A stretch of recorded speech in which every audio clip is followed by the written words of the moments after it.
There are a number of reasons you buy a Corolla, and most of them have little to do with how it looks, drives, or performs. Here it's all about reliability, sensibility, long-term value, and high resale prices, a reputation for no-nonsense ownership, and an overstuffed trophy rack. This is the Lisa Simpson of compact sedans. And this time around, the focus on the new Corolla was to dial in some passion, a bit of style, an upscale interior, some driving dynamics. All said, in light of increasing global competition from really good compact sedans, Toyota has made this Corolla maybe the first one anyone would buy because of how it looked or drove. Handsome rig, this car. There's a styling language now. The LED headlights give it a touch of high-tech flair and a unique after-dark lighting signature, and the sculpting adds a touch of sleekness, and in all, it's got a sporty sort of appearance happening.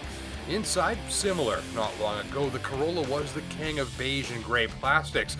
Not this time. Taking the lead from machines like the Ford Focus, Volkswagen Golf, and Mazda 3, you're now seeing a level of detailing and flair inside the Corolla that's not quite yet the norm in this segment. Look at this stitching and the clever line of colors separating the trim, the clean and tidy electronic climate control readouts, the screen in the instrument cluster. It's all just that little bit upscale, except for this clock, which looks like it came from a Danby microwave. The interior isn't just a good looker, the dash is tall, which makes it look a little cramped inside, but that's not how it feels. That tall dash means the front seats can't sit farther ahead, which means more legroom in the back seats. There's no compromise. Back here, two big adults would have space to spare, and there's virtually no hump in the rear seat floor either. This is interior packaging done well. It's not a huge car, but it feels much bigger inside than you'd think, especially in those back seats. Same deal with the trunk. It's deep and wide and accommodating. With the Corolla, Toyota says that they're enjoying some of the highest levels of shopper loyalty in this segment. That is a shopper who comes in, buys a Toyota Corolla, and then a couple of years later, they come back and buy another one. So there's a large percentage of shoppers here that are buying the new Corolla just because it's the new Corolla, although this car is attracting people in from other brands. And automakers, Toyota included, know that to impress those new shoppers, they've got kind of 20 to 40 seconds to make a really good first impression. Now with this new Corolla, that really impressive first impression is going to happen for two key reasons. One is the upscale design, both inside and out. The new Corolla has a level of attention to detail and sweating of the small stuff that's just that little bit above average for the segment. And second is the interior space. Now, although these window lines are up high and so is the dashboard, it gives you the visual feel of maybe sitting in a coupe. The interior space is actually high above average. In fact, especially in the back seat, there's room for two full-size adults, no problem at all. Now prepare yourself. I'm about to show you one of the most reliable things in the universe, a Toyota Corolla engine. This reliability box feeds reliability into these reliability pipes, which go into the engine to create reliability. It's a 1.8 liter four-cylinder with 132 horsepower if you're into specifics.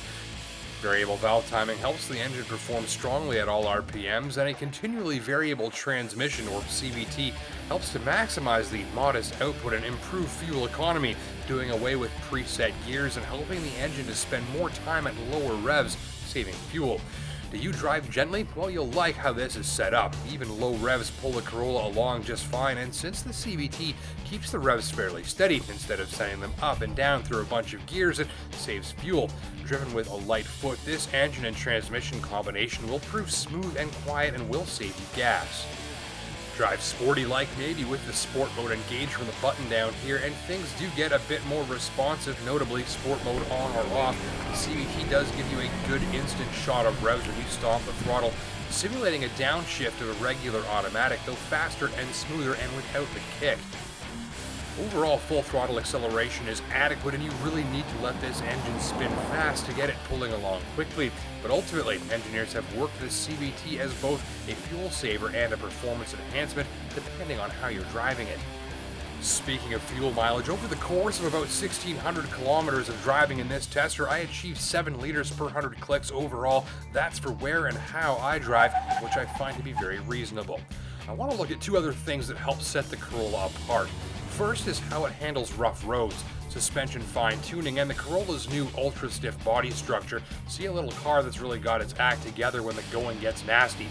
Though the ride from the driver's seat can approach abruptness as broken pavement and badly chunked asphalt pass beneath, the suspension remains quiet, exhibits no unwelcome knocking sensations from beneath the floor, and feels tough and durable, not flimsy and delicate. And the other thing that sets the Corolla apart is its LED headlamps. There's no bulb to burn out, and the lighting output and performance borders on premium brand territory. On dark roads, the Corolla's LED low beams offer up a razor-sharp beam cutoff, keeping light where it's needed most, and thick white illumination spreads evenly up the way and even into culverts and tree lines beside unlit roadways. Drivers can expect above-average after-dark confidence and reduced eye fatigue. These lights are standard on all Corolla models, so even a base Corolla will still turn in headlight performance on par with a $60,000 luxury sedan. Complaints were minimal. The steering feels a bit lazy and isn't quite tight enough to make parking a cinch in close quarters, and the faux leather surfaces on some of the interior parts seem easily scuffed. But let's sum up this great riding bigger than it looks bestseller, shall we? You'll like the ride quality on nasty roads, the performance from the slick LED headlight system, the fuel mileage, and the overall economy and refinement that comes from the drivetrain when operating it gently. Generous onboard room and brand reputation will help round out the package. You may wish for a quicker steering system when you're parking, and as smooth as the powertrain is when driven gently, some drivers will wish for more power and a better sound when they put their boot down. End of the day, where confidence, ride quality on nasty roads, a surprisingly good lighting system, and plenty of fuel efficiency and space are priorities, this one hits the mark. Basic pricing from under 16, with the nicely equipped Corolla S coming in from under 20. Thanks for watching.